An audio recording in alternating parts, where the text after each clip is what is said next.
In the middle of the 14th century, a shadow fell over the known world. It wasn't the shadow of an army or a king, but of something far more terrifying. It arrived silently, on ships and in the blood of fleas, and it carried a name that would be whispered in fear for 1,000 years, the Black Death. It was a time of utter despair, an age when the maps of the world were redrawn by the hand of a pestilence so vast, it felt like the end of all things. The statistics are so staggering they lose meaning. In the span of a few short years, up to 200 million people perished. Perhaps half of Europe's entire population was erased. It was a cataclysm that spared no one, not the pious, not the powerful, not the rich, not the poor. The symptoms were the stuff of nightmares: swollen, blackened glands, the buboes, followed by fever, delirium, and a swift, almost certain death. The world, it seemed, had a fever from which it would not recover. In a world consumed by prayer and panic, the very idea of a cure seemed like a fantasy. Medicine, as it was known, was powerless. The learned doctors of the age, with their ancient texts and unwavering faith in tradition, were as helpless as the common folk. Yet, in the heart of this darkness, in the cities turned to graveyards, there were those who refused to surrender to the despair. They were the cure seekers. This is the story of one such man. He is not a king or a famous general. You won't find his statue in a city square. Let us call him Matteo, a physician from the learned city of Padua. He was a man of science, or what passed for it in 1348.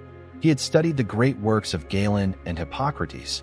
He believed, as all learned men did, in the delicate balance of the body's four humors: blood, phlegm, yellow bile, and black bile. Illness, they taught, was simply an imbalance of these vital fluids. But for Matteo, this was no longer a theoretical exercise. The plague had visited his own home. He had held the hand of his wife, Alara, as the fever took her. He had seen the terror in her eyes, the single, perfect tear that traced a path through the dust on her cheek. He performed the useless rituals, the bloodletting to remove excess, hot blood, the poultices of clay and herbs on the buboes. He prayed. It made no difference.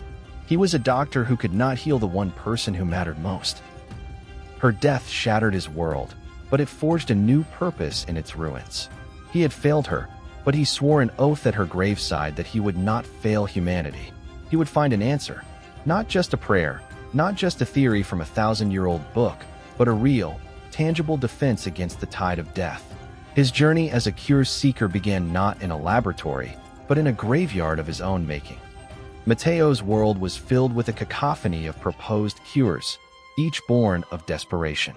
The most respected theory was miasma, the belief that the plague was a poisonous vapor, a foul air that emanated from the earth, from swamps, or even from the alignment of the planets. To combat this, people burned aromatic woods like juniper and ash in their homes. They carried pomanders, oranges studded with cloves, to hold to their noses, hoping the sweet scent would ward off the deadly air. This is where the image of the plague doctor comes from. The famous beaked mask wasn't just for terror. The beak was stuffed with herbs, spices, and dried flowers, thyme, camphor, lavender, a personal air filter against the miasma. They believed that by purifying the air they breathed, they could keep the pestilence at bay. Matteo, too, wore such a mask, his face hidden behind the grotesque costume of his profession. He walked through streets where the only sound was the weeping of survivors and the rumble of the death carts. Others sought solace in more extreme measures. Flagellants roamed the countryside, whipping themselves in public displays of penance, believing the plague was God's righteous anger poured out upon a sinful world. Charlatans sold worthless potions made of crushed emeralds, arsenic, or 10-year-old treacle, growing rich on the terror of their neighbors. Some even advised sitting in a sewer, believing one foul air would drive out the other. Matteo saw it all, and a cold doubt began to settle in his soul. His turning point came in the city of Florence. He stood on a hill overlooking the once vibrant metropolis, now silenced. The theories didn't add up. If it was God's wrath, why did it strike down the most pious priests in their monasteries? If it was a miasma, a poisonous cloud, why would one house fall while the one next to it remained untouched? And why did the plague seem to follow the trade routes, leaping from port city to port city with the speed of a sailing ship? He began to do something radical. He stopped looking for answers in his old books and started to look for them in the world around him. He began a new journal. He didn't write down remedies. He wrote down observations. He noted that the sickness seemed to pass from person to person.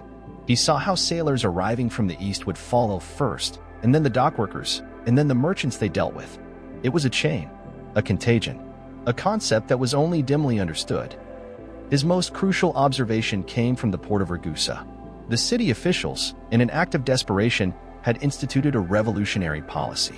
All arriving ships had to anchor in isolation for 30 days at Trentino before anyone could come ashore. Later, this period was extended to 40 days, or quarantino in Italian. From this, we get our modern word, quarantine. Matteo saw that in the cities that practiced this isolation, the fire of the plague burned slower, less fiercely. Here was an answer. Not a cure, but a defense. A way to fight back. It wasn't a potion or a prayer, but a strategy. It was based on the simple, powerful idea that the sickness needed people to travel. If you could stop people from traveling, you could stop the sickness. He began to advise city leaders not to flee, which only spread the disease further, but to seal their gates, to isolate the sick from the healthy, to burn the clothes and bedding of the dead. He was met with ridicule and hostility. He was challenging centuries of medical doctrine and religious dogma. He was accused of heresy, of interfering with God's will. But in the small towns and isolated manors where his advice was heeded, a few more people survived. Each life saved was a testament to his new method. His discovery was not what the plague was, but how it moved. He never knew about Yersinia pestis, the bacterium carried by fleas on rats. He couldn't see the microscopic enemy. But he could see its shadow, and he learned how to sidestep it. Matteo never found the magic cure he dreamed of at his wife's graveside. In a way, he failed. But in another, his failure was more important than any single success. By choosing observation over dogma, he became a pioneer of a new way of thinking. A way of thinking that would eventually lead to the Renaissance and the birth of modern medicine. The Black Death shattered the old world, but the search for a cure, carried on by people like our Matteo, laid the foundation for a new one. The true cure for the plague, antibiotics, wouldn't arrive for another 600 years. But the battle against it was not lost in the 14th century. It was transformed. The cure seekers, the quiet observers who recorded the patterns of the tragedy, taught humanity that the answer to our darkest fears is not always found in ancient books or divine revelation, but in courage, in reason, and in the simple, powerful act of paying attention.